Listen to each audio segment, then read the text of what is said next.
السلام علیکم۔ Homeo king میں آپ سب کو خوش آمدید۔ جیسے کہ آپ نے پچھلی ویڈیو میں بات کری تھی طب قدیم کے بارے میں، اس ویڈیو میں ہم طب جدید ماڈرن سائنس کے بارے میں بات کریں گے۔ طب جدید کے ارتقاء میں موجودہ دور کے بہت سے عوامل شامل ہیں، مثلا عام و رفع کی سہولت، قدیم علوم کی بآسانی دستیابی کتابت اور چھپائی کی آسانیاں، تعلیم، بہترین ماحول، ذہنی نشوونما۔ اس کے ساتھ ساتھ طب جدید کے ارتقاء میں مسلمانوں کا بہت بڑا حصہ ہے۔ مسلمانوں کے دور میں علم طب، مسلمانوں کا طب میں آغاز بنانے کے دور یعنی 8ویں صدی سے شروع ہوتا ہے، جبکہ مسلمانوں نے طب کی لاطینی کتابوں کے عربی میں ترجمے کیے اور اس کے ساتھ ساتھ ہندوستانی طب کی کتابوں کے بھی سنسکرت سے عربی میں ترجمے کیے۔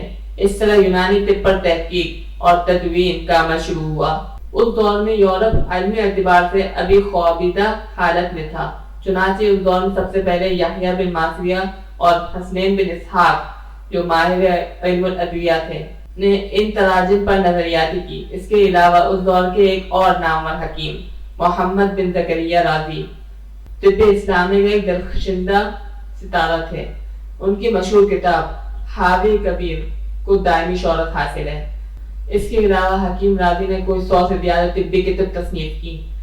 ہارون نامی ایک نامور حکیم نے سب سے پہلے چچک کے مرض کے متعلق بتایا اور مرض خسرہ اور چچک میں تمیز اور فرق کو بیان کیا۔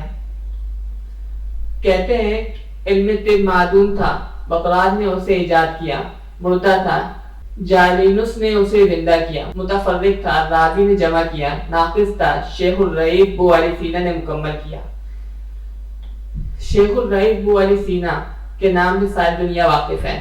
انہوں نے علم طب اور مختلف علوم پر بہت سی کتابیں لکھی۔ ان کی تدوین اور تحقیق کے آگے بقراط اور جالینوس کی شہرت بھی مانند پڑ گئی۔ ان کی طبی تصانیف میں قانون ایک ایسی جامع کتاب ہے جس کی مثال نہیں ملتی۔ اس کتاب کی پہلی باقاعدہ اشاعت 1593 میں ہوئی۔ اس کے بعد 1595 میں اس کا لاطینی ترجمہ وینس میں چھپا اور اس کے بعد فرانسیسی اور انگریزی زبانوں میں بھی اس کے ترجمے ہوئے۔ 10ویں صدی عیسوی میں ایک بہت بڑا طبیب موسیہ دمشقی کے نام سے مشہور ہوا کہ علم الادویہ صدیوں تک یورپ میں سند شمار ہوتی رہی۔ 15ویں اور 16ویں صدی تک یہ کتاب 26 بار شائع ہوئی۔ اس وقت کے بادشاہ شاہ انگلستان کے زمانے میں جو فارماکوپیا لندن کے شاہی طبی دارالعلوم کی طرف سے شائع ہوئی تھی وہ دراصل موسیہ مشفی میٹریا میڈیکا تھی۔ 11ویں صدی میں ابو القاسم الزہراوی کے کارناموں کو بھی فراموش نہیں کیا جا سکتا، جس نے فن جراحی کو خاص طور پر ترقی دی اور اس کا فن جراحی صدیوں تک یورپ میں سند شمار ہوتا رہا۔ 12ویں صدی میں دو نامور طبیب ابو المروان عبد المالک اور اس کے شاگرد عبد الولید محمد ابن احمد ابن راشد المعروف ابن رشید کے نام سے تاریخ طب میں ہمیشہ روشن رہیں گے۔ ان کے علم طب پر بڑے احسانات ہیں۔ تاریخ اس بات کی شاہد ہے کہ عربوں اور دوسرے مسلمانوں نے علم طب اگرچہ یونانیوں سے حاصل کی تھی، لیکن انہوں نے اپنے تحقیق کے ذریعے نہایت مفید اضافے کیے اور موجودہ دور کی تمام ترقی انہی کے منہون منت ہے۔ لیکن بعض یورپی محققین ان کے تذکروں کو داستانہ طور پر نظر انداز کرتے رہے ہیں۔ کہا جاتا ہے کہ دو عوامل طب کی ترقی میں بہت ہی محرک ثابت ہوئے ہیں۔ ان میں سے ایک ہلاکت خیز وبائی امراض ایپیڈیمس اور دوسرا فنون لطیفہ کا وہ باب جس کا تعلق جسم انسانی ہے اور جس کے بارے میں مفصل معلومات کی اشد ضرورت محسوس کی گئی ہے۔ اس سلسلے میں آرٹسٹ لیونارڈو دی وینسی اور اینڈریس ویسرینس کا علم تشریح میں بڑا حصہ ہے، یہاں تک کہ اینڈریاس وسیلس کو فادر آف اناٹمی کہا جاتا ہے۔ علم تشریح میں اضافہ کا لازمی نتیجہ جراحی کی طرف زیادہ رجحان ہے۔ جراحوں میں نمایاں شخصیت مشہور سرجن ایمبرینس پیری کی ہے۔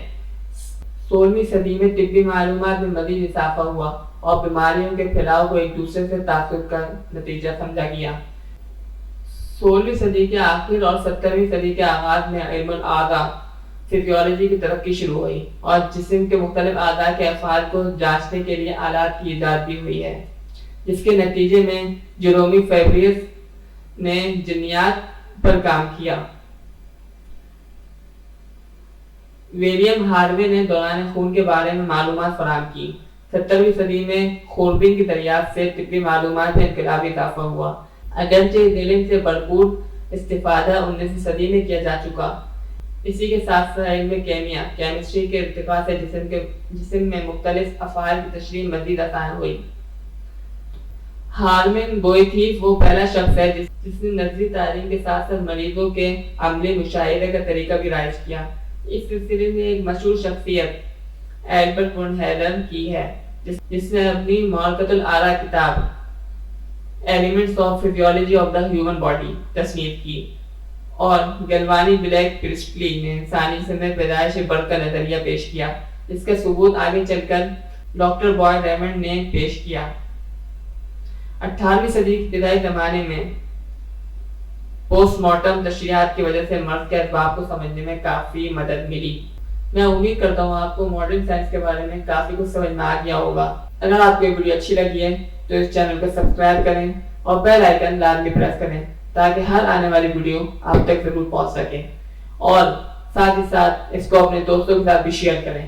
جزاکم اللہ خیرا، والسلام علیکم ورحمۃ اللہ۔